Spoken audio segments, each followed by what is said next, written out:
should you structure your business finances, your bank accounts, credit cards, even your corporate structure to maximize your profit, take advantage of all the tax benefits, and make your life simple?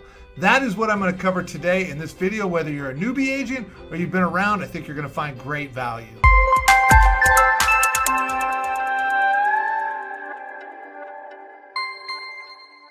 Hey, John Sellers here. Thank you so much for coming to my YouTube channel.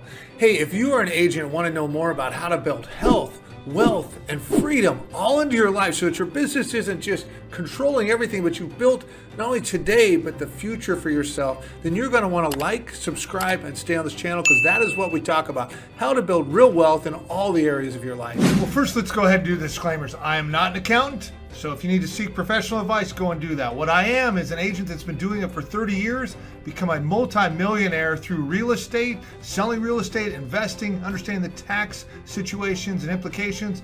So I probably have some good experience to help you. So let's get started with the first piece. What should you do for bank accounts and why does it matter? Three folks on their team. Once you get up into big, massive teams, there can be some differences here, so I'm not going to talk to that, but that's a very small portion of the real estate business.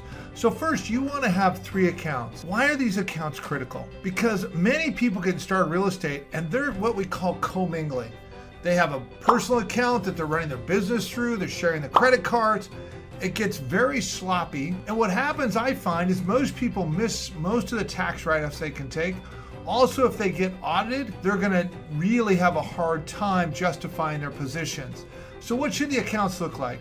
First, I want a checking account. You know, you can go up and set a business account, but you really don't have to. You can just have a personal account. This goes for the savings as well. The only thing you do is run your business through it. So all of your expenses that have to do through business go through this checking account. All of your income is going to come through this checking account. So that's what you're going to have. The next is you're going to have a savings account.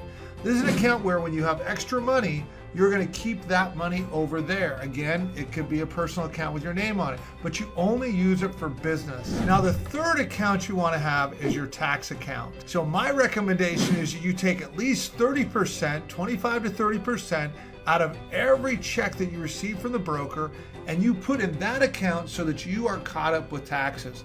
This is the number one thing that agents get messed up with, is they have not saved money for taxes and they get hammered. So the next one is credit cards. Again, people have a tendency to use 1 credit card or 2 credit cards for everything, and then they're trying to go back in and figure out which one's for business and which not and pay. So here's what you want to do. You want to get 1 or 2 credit cards that you only use for your real estate business. Now, when you make a payment, the payment comes out of your checking account to pay off the credit card account.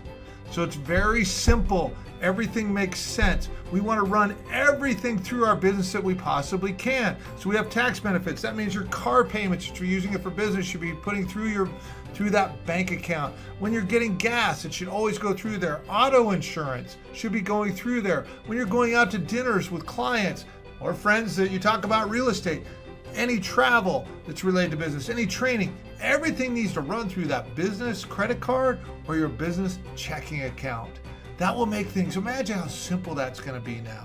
Now, one of the things I recommend is, since you're going to be running a lot of things through that credit card, is go and get a credit card that you're going to get mileage on. I want you to pay it off every month if you can, but get mileage so you're actually getting extra things, maybe get a few trips here and there with the miles. Now let's go ahead and talk about corporate structures.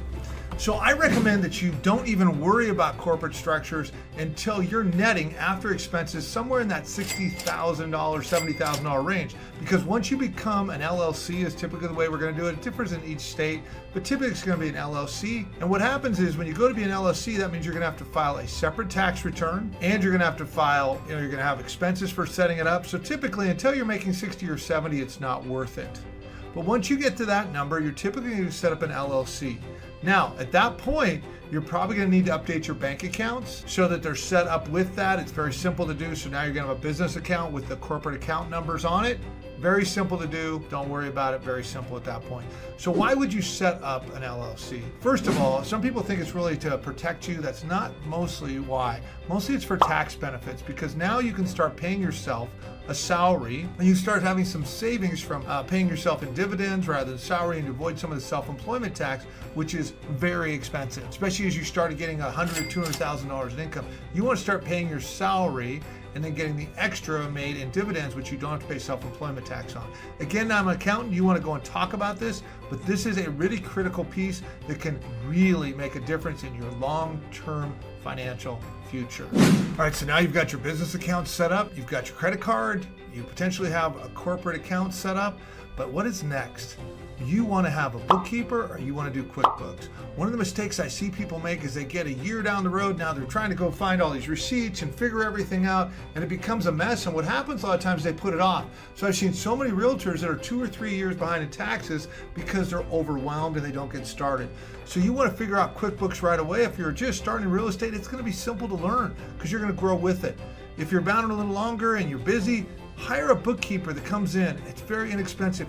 And the peace of mind of having this done and you being ahead is going to make such a huge difference in your business. So as we wrap it up, let's cover that again. I want 3 accounts: a checking, a savings, and a savings for taxes. Those need to be set up and not commingling your personal accounts. I want 1 or 2 credit cards that are only used for business. Very simple. And then we want to look as your income goes up, starting in an LLC or corporation of some type to help you maximize the tax benefits and set up a better structure for you. And then we want to make sure that we use some software or hire a bookkeeper so we don't get behind and make our lives much more complicated than it needs to be. And I've seen this be a big problem for agents. I hope this helps. If you start off right, or now if you draw a line in the sand and go back and get this corrected, it is going to make such a huge difference to your business. Not only is it going to make your life simpler, it's going to make it easier, it's going to make it more fun, but it's going to make it more lucrative, and long term, it's going to make a big difference in your financial future. Hey guys, John Sellers here again. You know, if you are an agent and want to figure out how to create health, wealth, and freedom into your life, that is what I specialize in, and that is what I've been able to do as an agent, where I've been able to create a passive income, multiple passive incomes that are over 6 figures a year, that I've been able to build a business that allows me to live wherever I want to live, have that time and location freedom. And that is what I specialize in. That is what we talk about on this YouTube channel.